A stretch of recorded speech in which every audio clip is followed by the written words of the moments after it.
Hello everyone, welcome to another episode of 10 for the Chairman. For those of you who haven't seen this before, this is where I take 10 questions from the subscribers in the Star Citizen community and ask them to the best of my ability. Subscribers are the subset of our community that contribute money every month to enable us to do an enhanced amount of community content. So this show, Jumppoint, which is usually 50 to 70 pages, that's out monthly, that has very in-depth behind the scenes, how we built a ship or a character or a station in the case of the most recent Jumppoint, plus some of how we put how our module was put together, or other sort of behind the scenes R&D kind of pieces, as well as some fiction on the universe and backgrounders on various areas of companies or locations. And in the Star Citizen universe, it's a really great read. So if you haven't checked it out, I would recommend it. Also Around the Verse, which is sort of our weekly news show for the game, touching on everything from you guys out there to what we're doing in bugs and kind of development stuff. Also behind the inside CIG pieces, which are where we sort of go more in a background, deep dive on a team or deep dive on a feature we're working. And finally, subscribers get some extra kind of flair, simple items for their hangers, which are always kind of fun. But thank you to subscribers for allowing us to sort of do this, enhanced community content, because I think that's one of the big areas that we do very well in, and I think people respond to, is there's always something new going on. We're always sharing stuff, and that's partly because we have the generous funding of you guys. So thank you guys for that. So therefore, I'm quite happy to answer these 10 questions.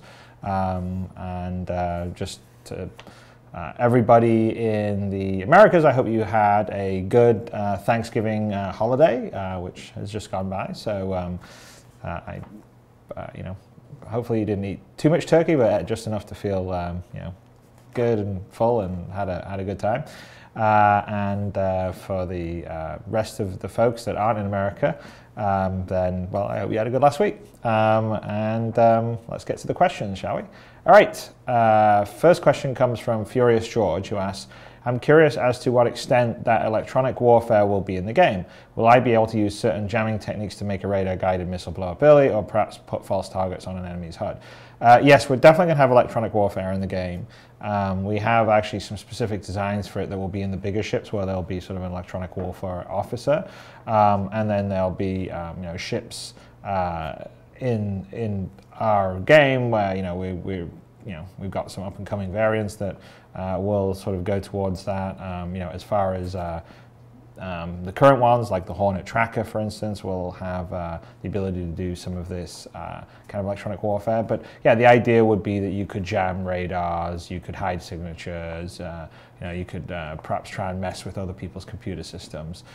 So we're definitely going to put it. We think it'll be kind of an interesting aspect to combat and adding to it, and it'll be kind of fun. All right, so next question comes from Chi Echo, who asks, with the FPS module now taking shape, what sort of weapons will we see? Currently, I only spotted what looked like to be conventionally chemical-propelled projectiles, but will we also see something along the railgun principle, maybe energy weapons of some sort? Will we also see different ammo types? Well, yes, you'll see all of those. Actually, in the FPS demo, there were both ballistic weapons and laser rifles. So, and we had laser pistols and ballistic pistols, except I don't think that we were using those in the demo. But if I remember correctly, the Outlaws, I think, may have had the laser rifles, and the Marines Storming had the Bearing MP4. So, yes, yeah, I think it is. But we have both. So yeah, the plan is we have ballistic weapons, we have energy weapons. We also have multiple kinds of energy weapons. So you'll have your traditional laser bolt like Star Wars, things that give an electric blast. So we have an electric shotgun.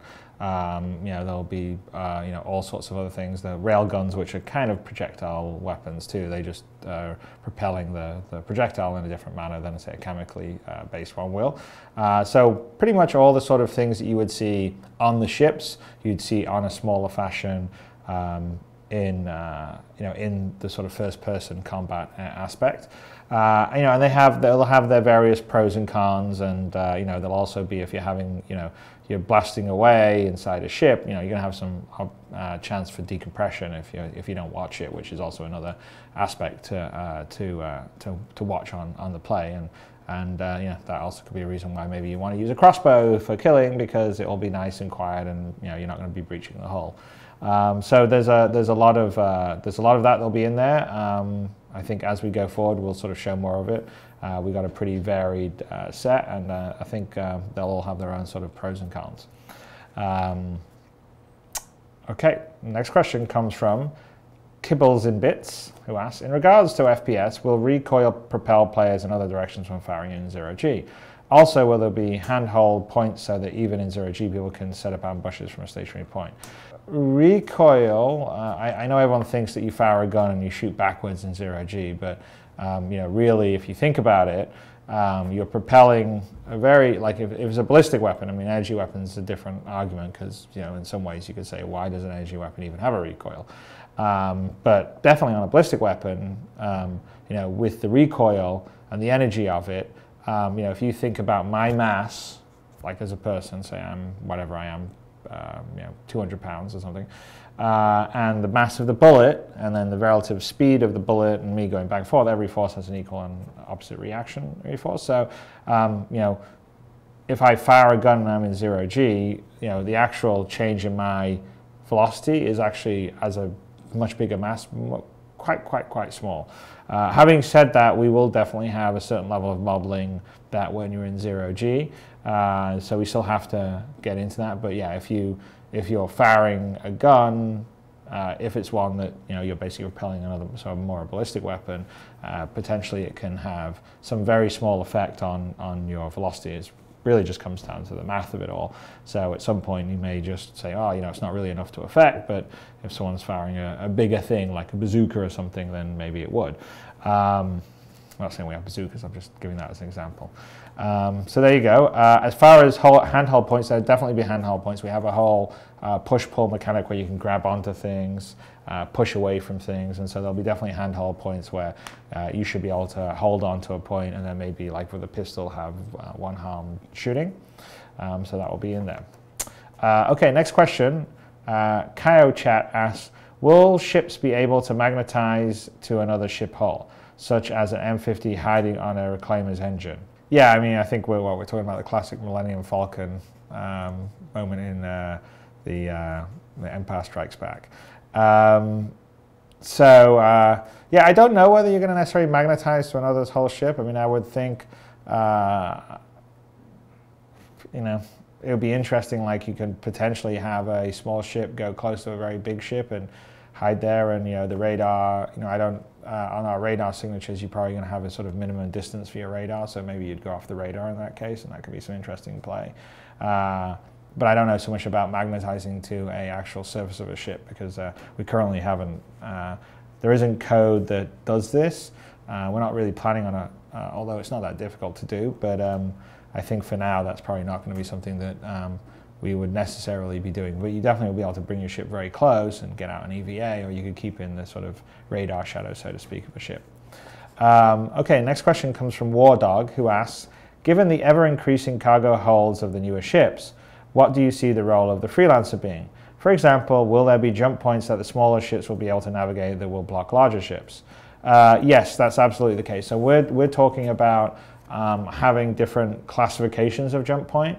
So the sort of rip in the time-space continuum that's allowing you to sort of fold space and travel thousands of light year in a blink of an eye. Or if you've seen Interstellar, it's kind of like what they're doing in Interstellar. We're thinking that there would be different classes or levels of it. So I've always sort of viewed the space you transition between the 2 points, kind of like a wormhole, to have different sizes and different volumes and different kind of navigations. And so there'll definitely be ones that only a much smaller ship could navigate, and there'll be some that will be capital ship size, and there's some of the medium ship size. And also these particular jump points aren't necessarily always connecting to the same system, so there quite easily could be routes that are quicker to go from A to B on jump points, but they're only suitable for smaller ships, and a bigger ship has to go a more roundabout way. So, you know, think of it like a mountain pass, right? So there'll be certain sort of mountain passes that, you know, just one person go on foot, and there'll be other mountain passes that you could take maybe a car or a truck on. And so that's kind of what we're thinking of jump points, and that's definitely going to give some interesting play stuff, because, you know, there will be advantages in some cases with someone being in a small ship versus a bigger ship. And so that would be an example where, yeah, you know, maybe someone's, you know, got their big super tanker and they're flying it back, but that has to take the roundabout route. But if you've got the smaller ship, you can go more directly and get there faster. And you know, I think that also happens in the real world. So that's kind of one of the things that we're thinking about, that will sort of have pluses and minuses on various different ships. So it's not, you know, I always see a lot of threads about, oh, well, you know, oh, well, these people are getting this huge, you know, new ship like the Javelin, for instance, destroyer. And, you know, okay, well, then they're going to dominate. Well, they're not necessarily going to dominate. That's just a ship that's good for team play, like say maybe an organization, and doing certain things, but it may actually not be particularly useful for some other roles, and may actually be quite at a disadvantage. And so that's kind of the goal in Star Citizen, is to not have any one particular ship be the ship, right? So it just depends on what you want to do, what you want to play, what kind of gameplay you want. You know, depending on whether you want to do combat or trading or exploring and all these different things. There's different horses for different courses, as they say. And so partly that is exemplified by, say, the jump points, which give pros and cons, and will also give pros and cons to having smaller or bigger ships, etc., etc. Okay, next question comes from Smart Ace, who asks, will having a bounty on your head override the PvP slider bar? Some people may rack up a huge bounty and then hide by setting their PvP bar to a low number. Oh, absolutely. So there is no way that you're going to engage in like attacking other players and getting like a hardcore bounty on your players, which is basically you're like attacking other players in PvP, and then once you get a bounty on your head, sorry, you know, you just asked for it. There's, you know, other players can come after you, you engage it in there. Now, if you're getting a bounty because you're attacking more NPC stuff, then the slider would have more of an effect, because you know, then that would just mean that, you know, if I'm attacking an NPC trader and taking his stuff as a pirate, then likelihood we would sort of emphasize you know, more NPC police or advocacy coming after you. Although, you know, as you would ratchet up, then that may you know, depending on where you are, expose you to some potential other players doing it. But it's sort of more to do with what you're doing. So if you're engaging in acts that are going to sort of put a bounty on your head, and you do it sort of in a PvP setting, then you're not going to, you're basically sort of locking into that setting. You can't adjust it later. And but if you're engaging in some of those acts against other NPCs, then, you know, you still sort of stay in that sort of NPC zone, if that makes sense.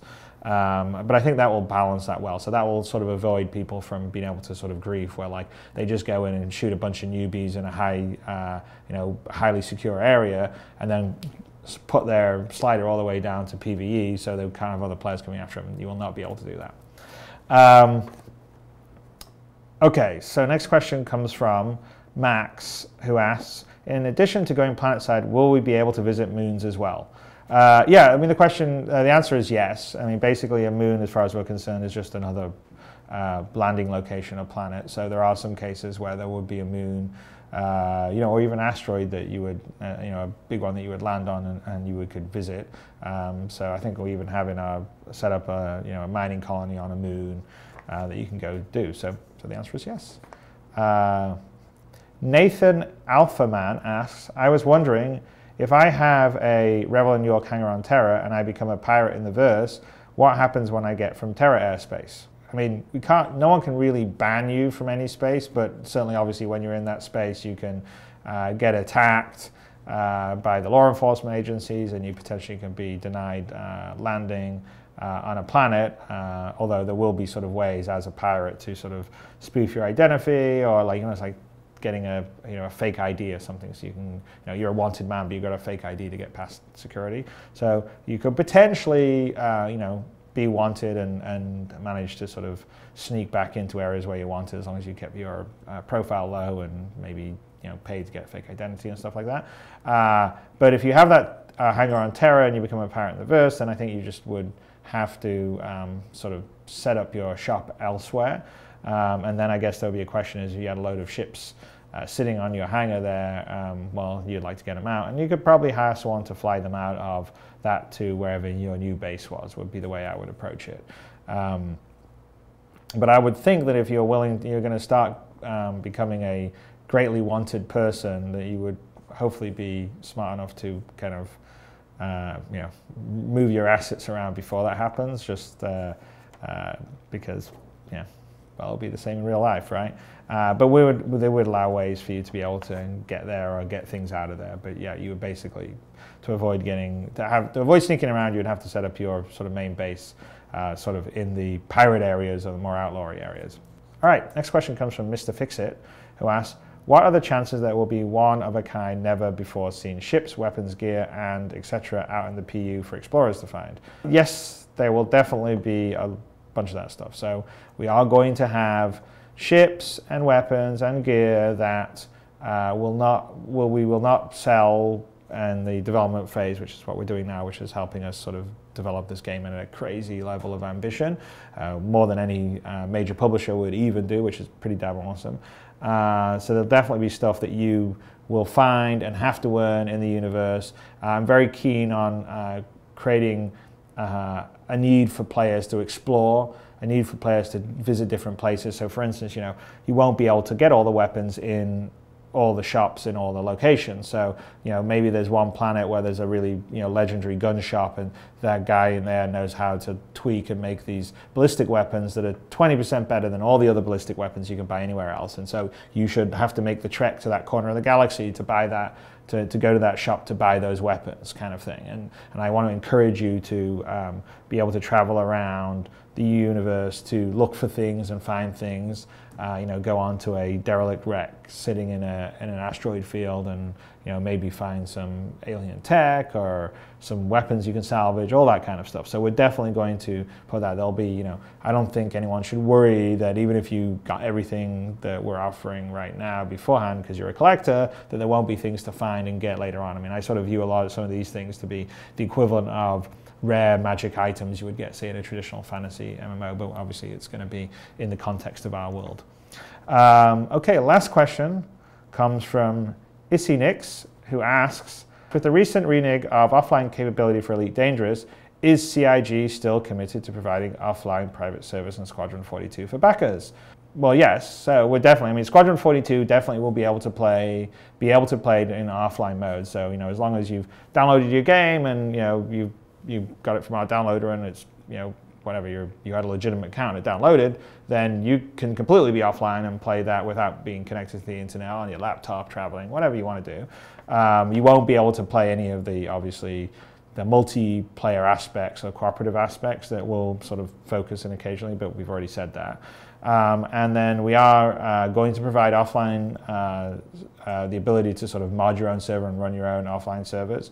I have said before that it is not going to be the same scope and scale that we do in the persistent universe, because it's just not possible. I mean, we're doing a system that has hundreds and hundreds, potentially when everyone's playing, thousands of servers that spin up dynamically, and we have different levels of servers from the economy simulation to sort of the matchmaking servers, the system servers, the persistent universe database, and all the game instance servers. So what it's going to be much more closer to is the way that Freelancer is on the offline server, where you have a server that can handle a certain fixed number of players, and then all you and your friends can go around it. I mean, like, no one will be able to run on one of the moddable servers and have 1 million people playing it. It just isn't possible, because you need it at the scale that our server base is going to have happen. But you certainly will be able to run that for you and your friends, 100 of them or whatever it would be,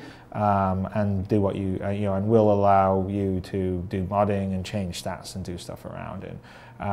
But it's, the moddable servers, won't be always like getting updated and getting every latest content drop exactly when the persistent universe stuff does, because obviously, it's an extra level of work to bring it down and make it work in a closed setting. So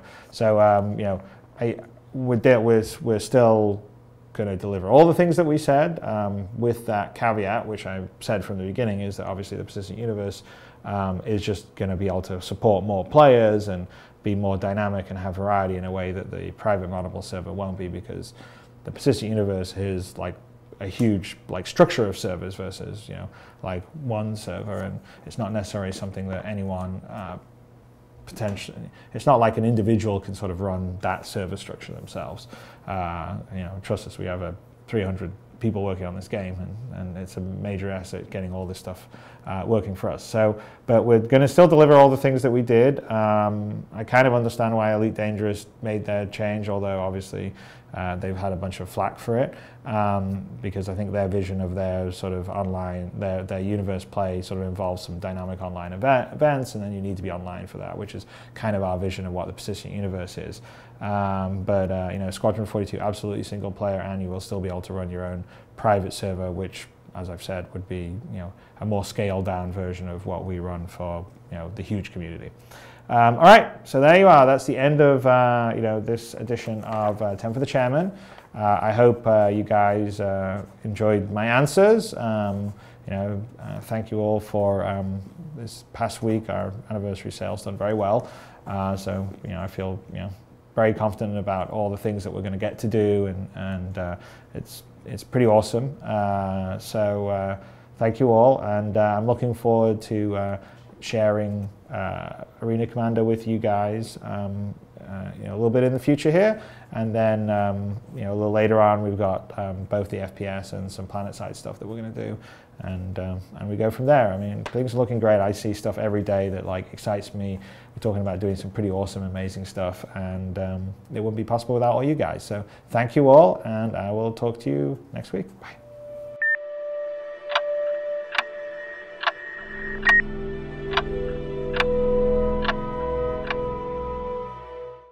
Hey guys, thanks for watching 10 for the Chairman. If you guys would like to see more episodes, go here. If you guys would like to subscribe to our YouTube channel and always keep up to date with all our video content, go here. And if you guys would like to watch episodes of Around the Verse, go here please. And I will see you in the verse.